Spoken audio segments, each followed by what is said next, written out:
Isang mapagpalang araw po sa ating lahat mga kasipag. For today's vlog po magmo-monitor po kami ng feeds. Magtitimbang po kami ng feeds na bawat hopper. 20-20 po. Kung sakali po man na sumablay dun sa naka-input din sa Viper, amin po ikakalibrate. Yan, let's go po mga kasipag.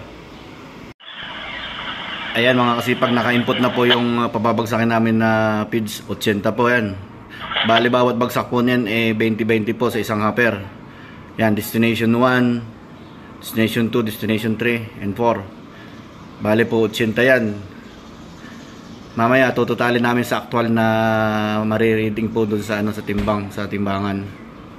Kaya yan po ang aming gagawin ngayon mga kasipag.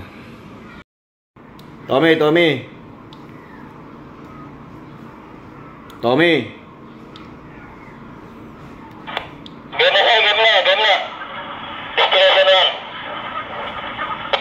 Oh, sige. Auto ko na. Yan mga kasipag, naka-auto na po. Bali, unang under po dito sa auger, yung sa silo. Bali po, titimbangan niya ni timbangan. Pagbagsak po doon sa silo, papuntang timbangan, matitimbang na po yung feeds. Mamomonitor na po doon pagdating sa loob. Malalaman po namin kung kulang o sobra. Ngayon, kung kulang po yung feeds ng let's say mga 2 guhit, wala pong problema yon. Pero wag lang susubra ng kalahating kilo pataas. At doon po magkakaroon kami ng shortage sa feeds. Malaking problema po yun pag naipon-ipon ng kada araw-araw po na yan. Tonelada rin po mayabot na timbang nun mga kasipag, pagka yung pong nag-inventory na. Mga kasipag, tuloy-tuloy po kami sa loob. Bali nando po si Kasipag Tom at Kasipag Froilan, sinasahod yung feeds doon sa hopper mga kasipag. Yan, makikita po nyo rito. Dito po naka-input yung 80 sa Viper na to. Kaya bawat bagsak po niyan 20-20. Yan. Umandar na po si crossover. Dadalhin na po niya doon sa hopper yan mga kasipag. Babagsak na po doon sa hopper. Kaya masasahod nila na Tom. Yan mga kasipag, yung 80 kilos may bumagsak na 2.2. Bali kailangan pong pangalawang bagsak niyan, kailangan maging 19.8 ang magiging reading po dito sa susunod. 19.8 bali magiging po yan, magiging 40 sarado. Tapos panibagong bagsak ulit ng dalawang sunod. Yan, tuloy-tuloy po yan hanggat hindi natatapos yung 4 na bagsak na 80. Hindi po yan lilipat dito sa hopper 2. Yan. Di sa destination 2. Hindi po yan lilipat dyan hanggat hindi natatapos ito. Itong 80 to. Sa destination 1. Yan po ang setup namin dito pagpapalaglag ng feeds mga kasipag. Yan. Tuloy-tuloy na po yung aming auger. Yung cross auger at silo auger. Naka-automatic po yan. Yan po, muli po mga kasipag. Kaya po talagang minomonitor po namin ang feeds. Ano po ito, bali po monthly talaga. Kung tutusin dapat monthly para maiwasan po yung shortage ng feeds namin. Ito po kasi talaga naka-schedule po talaga ng buwan-buwan. Dahil kung magkakaroon po kami ng shortage at hindi namin pinapansin yung nangyayari sa shortage ng feeds, sa amin din po ang impact nito. Lalo tigit sa aming boss, sa aming farm manager. Tatanungin po yan ang feed mill kung ano pong nangyari, kung anong dahilan, kung bakit nagkaroon ng shortage yung aming feeds. Kumbaga, kompleto sila sa deliver, pero pagdating po ng actual na computation, ay shortage po kami. Kaya mga kasipag, ito po isa sa binabantayan namin din dito, yung pagmamonitor ng feeds. Kasi po, may time po na yung timbangan namin, hindi po nagmamalfunction din po. Kaya ang nangyayari, pagka po nagmalfunction siya, ikinakalibrate po namin dito sa Viper. Nakakalibrate naman po yan ng 20 kilos. Kung ano po yung i-input namin, kung 20 kilos, yun po ang mariread dito. Yun po ang i-input dito. Bali, naka-record na po siya dito sa PLC po ng Viper. Kaya napaka-high-tech po, napaka-husay ng aming Viper. Yan po ay product din po ng Big Dutchman. Hindi ko lang po alam kung saan bansa nang galing to, pero ito po import.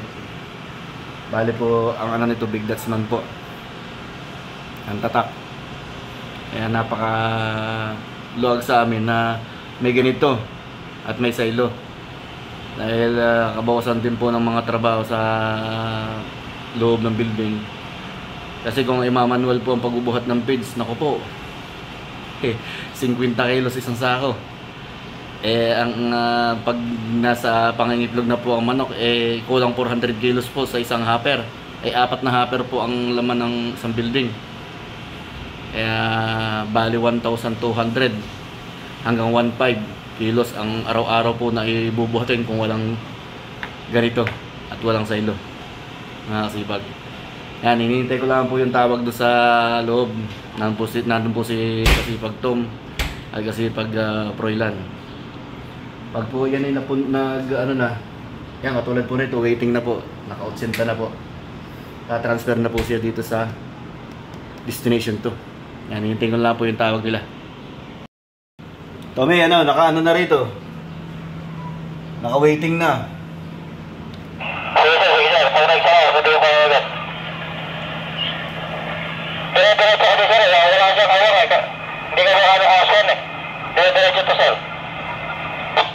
Walang delay. Walang delay.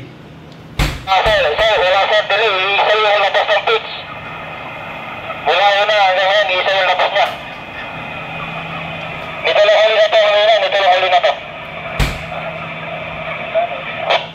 Sige. Okay lang yan. Ang mahalaga ay yung 4 na timba, yung 4 na bagsak, matimbang ng 4 na bisis din titimbangin. Oo sir, at saka, para dapat may isa pa yung 4 na bagsak. Tama. Yan, mga kasipag, hintayin ko lang yung timbak niya.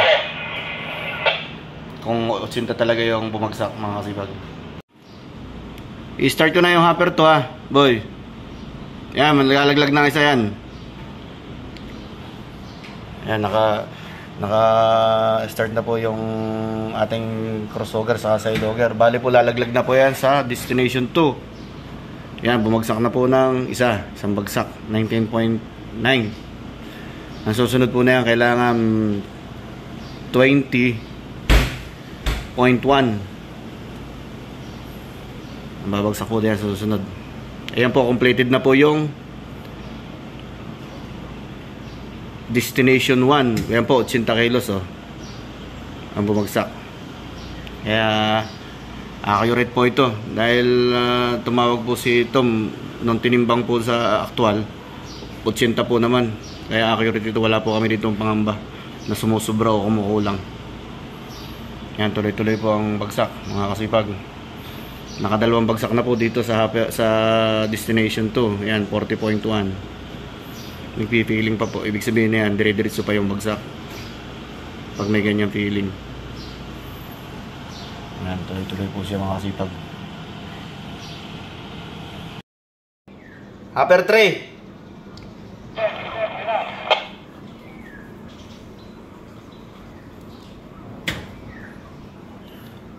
Yan, namatay na yung silo. Sunod na yung crossover.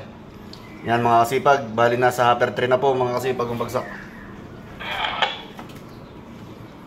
Hintay-hintay lang. Hindi pa nag-automatic yung crossover.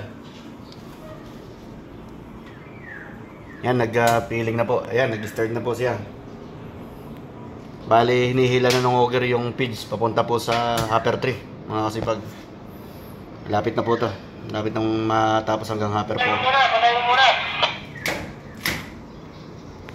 Ayan, pinapatay. Bakit kaya?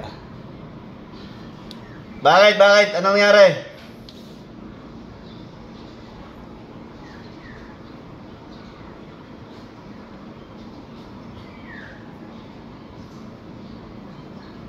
Tom! Pinapatay. Medyo nakatabing yung Natabingi yung embudo.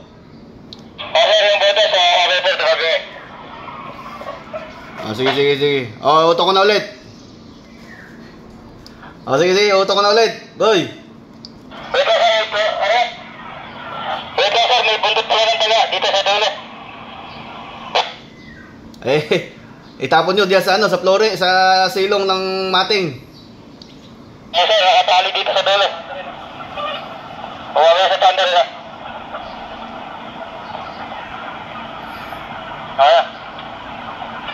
Sige sir, tanggal na. Oh, tanggal yung kamay ha, tanggal yung kamay diyan sa ano, sa dulo. Baka maipit ng nguger. Okay na sir, dito na ito sir. Yan mga kasipag, mayroon daw palang daga na umipit doon sa nguger. Mabuti nakita. Sasama sana sa page yun, baka makain pa ng manok.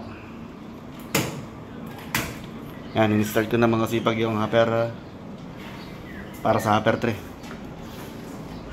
Yan. Feeling na po. Bali, dalawang bag sa ano na lang ito, dalawang hopper na lang po. Kaya malapit na rin matapos. Lilipat na kami sa house 2. Mga kasipag, house 3.